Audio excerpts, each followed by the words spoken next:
Toby first, where does that rank amongst your wins of the Ospreys? Second one in South Africa in one season. No, I'm being obtuse. Look, I think it was a really, really great reflection of an unbelievable group. It's not about me, it's about them, and the disappointment of the European exit, and also the nature of it, where we felt we probably weren't at our best, was a real challenge emotionally. We spoke about it openly, didn't we, after the game?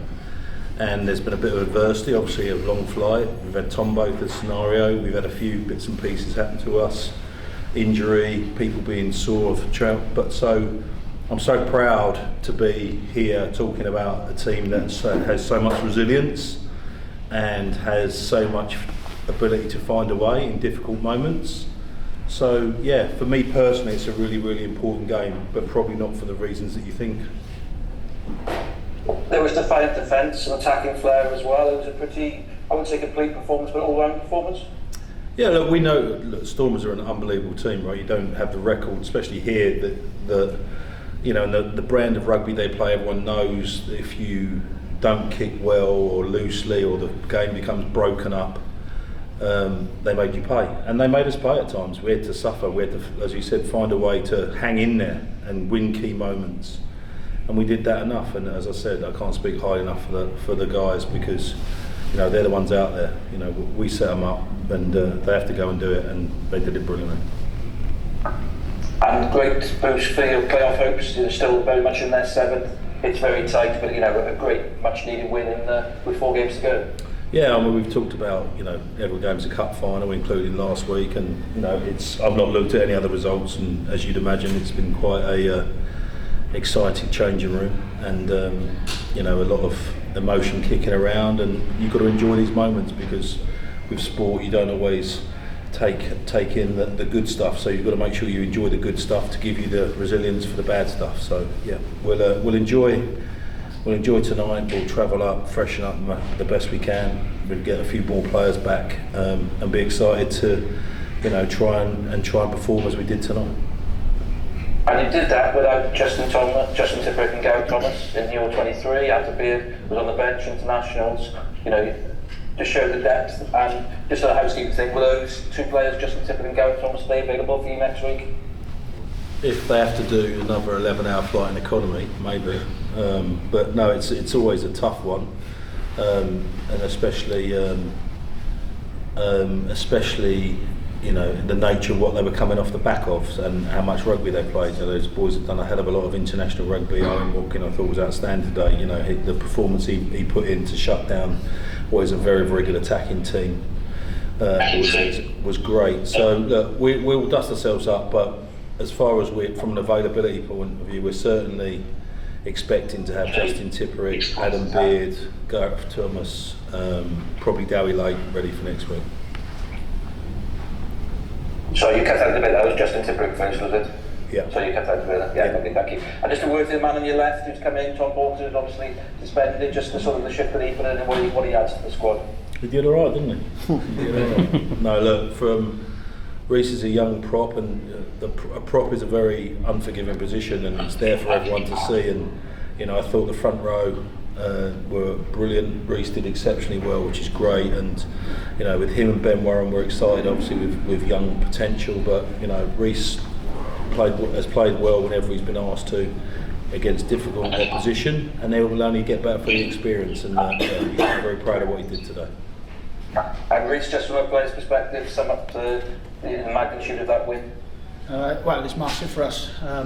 You know, Boothie touched on the disappointment of last week and the goals we set ourselves at the start of the year, which was, you know, a good run in Europe and the top 8, and having last week taken away from us, now is full focus onto the top 8, and to win our year is massive. And you know, it probably puts a fate in our own hands, and that's all we can ask going into the last few games of the season. Thank you very much. Congratulations tonight, gents. Very well done. Thank you. Hi, Toby, Simon. Well done, mate. Excellent win. Thank you. Morgan Morris said on his TV post interview, not many teams win in Cape Town, which is very true. Can you try, you're watching it back home, you don't get a full sense of it, can you talk what it was like to be in that stadium and to see your team perform like that. And it's the kind of result that I guess sends shocks waves to a certain extent, but also earns huge respect for you throughout rugby as a group. It's funny you used the phrase about respect. So one of the things with a completely different group starting this season is a lot of young players, and Rhys being one of them. We talked a lot about what we wanted this season to look like, irrespective of all. You can easily just blame the situation or get caught up in the negativity, and the resilience that they show on field, they've shown throughout the season, not just on the pitch which you see, but also to deal with all the off-field stuff that's gone through and come through all that and keep the main things. And one of the phrases that the players came up with is that they wanted to earn respect, and I think performances like that, running Europe, winning against opposition that respectfully aren't in our own backyard, winning against tough opposition, Irish opposition, South African opposition, away from home in particular, helps everyone involved in the camp earn some respect, and it's nothing gets given to you for free in professional sport. And as I said, I'm very proud to sit here and be the leader of this team, but they should be equally proud of the amount of respect they're earning for themselves. The other thing that struck me was the kind of 15 minutes really in the final quarter, which you spend a lot of in your 22, and in technique defensively gets you so far, doesn't it? But I don't know, the spirit that must be within the group to keep them out. It took just a penalty try at the end. Yeah, but you must be very big hearts. There's a big heart. When we talk about find a way, often it's built on competitiveness, heart, energy, and never say die attitude. And we're a good team when our backs are up against the wall, for sure. And that comes from a core group that care about each other a lot and are prepared to do things that take no talent, because those are the things that get it done. And it got it done, and I thought it was quite ironic that we got it done, and the 3 players I spoke to as they came off were disappointed that they got a losing bonus point. That probably tells you quite a lot. Yeah, it does. That was good. It was fantastic to watch. Well done. Thank you. Thank you. The boys have pretty much summed it all up, really. The words I wrote down were passion, determination, doggedness, and resilience. How much have you kind of pulled upon each other in the last few days, really, to get that result today? Oh, massively. I think it's probably one of the biggest strengths of this group, how tight it is. We work hard for each other, we work hard in training, and that last offensive set probably summarises that best. The game was won with the clock on red, but boys were determined not to concede, and you could see that in the effort. And one thing with this team is it's never a question of effort or commitment. There may be inaccuracies, but it's never an effort-based thing with us, because we want to work hard for each other. And you always play right to the end as well. It's not the first game, it's no coincidence. It's completely been coming, this result, and you probably well deserve it. So, riding on to next week now against the Bulls, can you go out there and do it again? What do you think? There's uncertainty in the room. Look, we'll worry about that on Monday. We'll recover well. The boys are, shattered, as you'd expect. We'll have to keep the energy high and get our training week right, because the energy costs is huge. It's another difficult challenge. There'll be all the mind games of altitude and all that sort of stuff that goes along, but we won at the Lions earlier in the year, so we've got rid of that voodoo as well. So that the Bulls are a very tough team. I think they lost today, did they? They lost today, yeah. So they'll be smiling at home, and they want to make sure they get themselves into home position. I know the coaching staff around, I know Jake really well, Gary really well, so I know they'll be very committed. So it's going to be extremely challenging, but we'll give it our best shot. Well, enjoy your night tonight now. Well done. Thank you. All good? Cheers, both. Thank you. Very much. On to the good stuff now, yeah? Coach, a couple of areas where the Stormers often get traction on the scrums and in the balls, and you guys did fantastically there. Really, and that must be fill you with pride as well, just the physicality that you guys showed there. Yeah, obviously, as you can see, I was a back myself. We spent a lot of time on set piece, and with Richard Kelly and Duncan Jones, our two coaches. We have two coaches in that area. Young Rhys is a product of that. And look,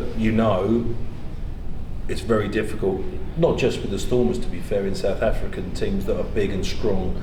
People can piggyback up the park without making passes. So one of the things we spoke about this week was, let's make them play. That obviously brings a different stress elsewhere, but I thought we were very, very good at set piece and not giving stuff away for free. You're not always going to get it right. And, we had our opportunities up in their red zone, and they had opportunities in our red zone.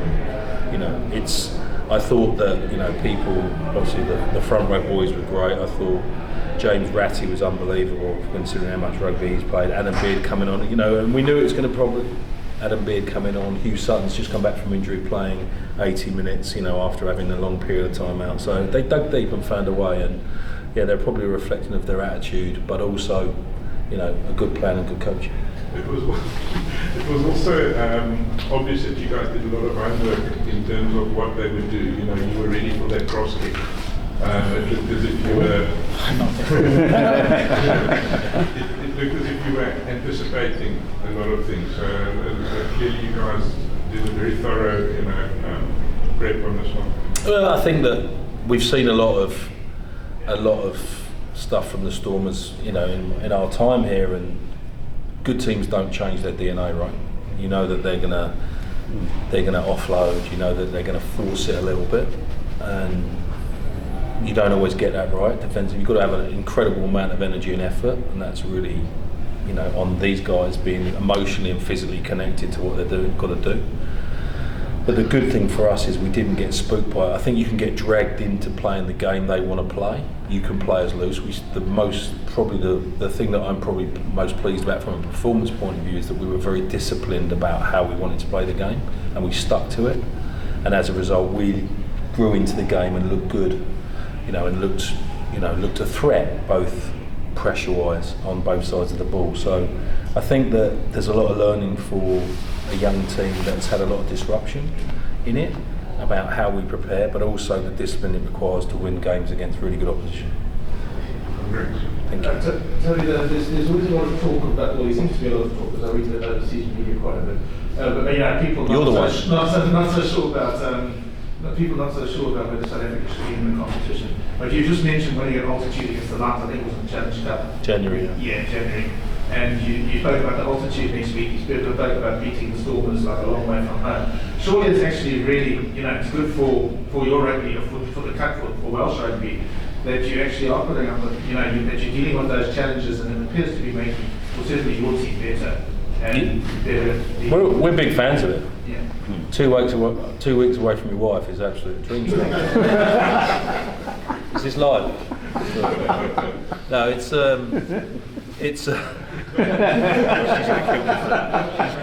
she's gonna kill me for that. Oh god, it might be 3 weeks now. So it's a great opportunity. It's like, probably Rhys might have a different opinion, I hope not, around, we see the opportunity in everything. This group is ridiculous, but we try and see the opportunity in everything. The opportunity to play against a different, and I'm sure South African teams feel the same as well, learning them as hemisphere. It's been very beneficial to the national team, I'm sure. I mean, they've got the best of both worlds, right? Play international rugby down there and play, their players exposed to Northern Hemisphere rugby, and I think there's a massive benefit for that. Jake's clever like that. But I think that the big thing is, you've got to see the opportunity in everything. So we know that our budgets have gone down, we know our squad numbers have gone down, we know it's going to go down again. But that's an opportunity to get young players through quicker. It's an opportunity to create a group probably in your own moulding, because you have to let contracts unwind and get the people that you wanted around. This is my 4th season, and contracts take a long time to unwind. But to try and shape a group in how we want to, these guys want to be involved. It's not just me. It's we try and find a collaborative way. So my long-winded answer, and I apologise, is coming away for a couple of weeks gives us contact time, and I don't mean rugby contact time. I mean people contact. These guys go out, celebrate with each other. You know, you don't disappear from a training ground. Yes, we have people from different areas, and they're a very tight group because they spend a lot of time with each other, either playing cards, drinking coffee, or both. You know, or taking the mickey out of each other, which is another favourite pastime. But those things create the bonds that you saw tonight, and it's people first. The one thing I've tried to advocate, and I'm not good at it right all the time, is that we're people first. And if we can remember that, and we can create and foster that part of the game, and these trips allow us not just to get better rugby-wise, is probably my answer, and you get tested in different ways. So adaptability, flexibility, finding out to win against different opposition on the field, adjusting, it's brilliant for that. But it's also brilliant for your group, for people. Is that where all the resilience come in this group? We could see it on the field, how the belief also grew the longer the match went on. They put their bodies on the line, especially defensively, and then the crowd became very much silent. Is that how that all plays out for you guys? That probably follows on from that question. It's about coming out here, a new experience, playing in new stadiums, against new crowds in different environments. And yeah, the fast start probably helped in silencing what was a very loud crowd at the start. But that's what we spoke about, was, especially in the change room before we went out, was fast start, let them know we were going to stand in front of them and be there. And then once you silent the crowd, then you can build your way into the game, and I thought we did that really well. I think the other thing along with that is, if you're going to try and make progress as a team, ultimately it's still about outcomes at some point. And you have to condition yourself to win in different ways, but also in different environments under extreme pressure. We probably weren't good enough last week in the Challenge Cup to do that, but to do it again 7 days later shows that we weren't too far away. And I think every team, very few teams win straight away. Young teams don't win straight away, but you have to work out how to win and what it takes to win, so you need to go through these experiences. Coach, just looking at this game and the opportunities you guys create, some of them you didn't take. That tells you that for next week. That tells you for next week there's something to build on, instead of going to the Bulls or on a high and you don't see something that you maybe could have improved on. Yeah, I mean, from a coach's point of view, we're always working half a week in front, so we've already done the Bulls prep. We know what we're doing next week. These guys don't, want to enjoy the moment. So you're always working half a week at sync, right? So we know what we need to do. Now we have to make sure that we're in the best physical and mental position to be able to do that. But come Monday, this game will be ancient history. And they know that, because I talk about it all the time, and they live it all the time. Because whether you win or lose, all that matters is what comes next.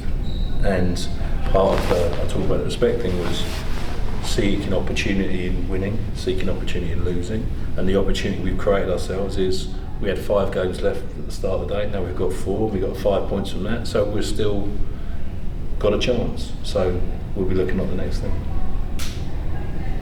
Rhys, the Stormers have 2 very experienced props in the captain Frans van Herbe and Brock Harris, who's probably one of the most experienced players in the competition. You played directly against him. What was that experience like for you? Yeah, it was really good. From a learning experience, obviously Brock's played a lot of rugby, obviously overseas in the UK as well, and also here, and we knew it was going to be a real tough task. We did a lot of prep in the week, a lot of review, and it's one of those experiences going back to having the South African teams in the competition. It's playing against different props who've been coached differently, who offer slightly different things. So it was a real good experience, and can learn from that now and hopefully build on that performance, as well as going against other loose heads in the season gone by as well. Just Coach, you spoke about the environments. Do you think the conditions played in your hands tonight? It was very much like the Northern Hemisphere type of conditions. That's like summer, right? Swansea's wet a lot, right? It's like an eclipse. 2 days of sun gone. No, it's I don't think so. I think it was warm. I think the travel still played I think obviously when we saw a little bit of mist around, and obviously being, we've woken up to a little bit. We've not come over at this time for a little while, so that was, was I pleased it wasn't 30 degrees? Yeah, you bet your life I was. But in relation to, I'd imagine the Stormers might have, I obviously wasn't in their press conference, you know, there was a little bit of dew around and whatever, and that makes handling more difficult. So you have to find a way, you know. So there was still a lot of great attacking rugby out there. So I don't think it had a massive limiter on the game as itself. I'm sure it was a good game to watch, and from that point of view. So I understand why you asked the question. If it was like that at home a lot, we'd be pretty happy. And then obviously next week is altitude and hot sun, so that's completely different to this. Yeah, I don't know what that is. we don't mention the A word. It's but I mean, talking about that, because if I remember correctly in that game, you scored 3 tries in the last 10 minutes to win it. I mean, that's why it's in your head. Youngsters don't understand. Youngsters don't care. So. But I mean, that was an area you went through. Well, you did say that earlier. I mean, I'm asking. Yeah, I mean, obviously, our supporters made a really, well, they think it's funny gif of me pointing at the altitude sign after the game, so which was very embarrassing for me. But I think that, you know, there's certain places that you go, and it, you know, there's a reason they make a sign of it. You know, they're trying to play with your head, and you've got to have that resilience and toughness to understand what's happening and rise above it. Ultimately, it's 80 minutes, same for people. Yeah, and yes, people will talk about playing at altitude and people that are conditioned to it, but we're not. So we just got to get on with it. We'll find a way. That's what we do. And it means probably we have to make substitutions a little bit earlier. We have to be smarter on the substitution plan. We have to be smarter around our recovery at half time. But we find a way. And the fact that we've done it means we're not beaten before we get off the bus.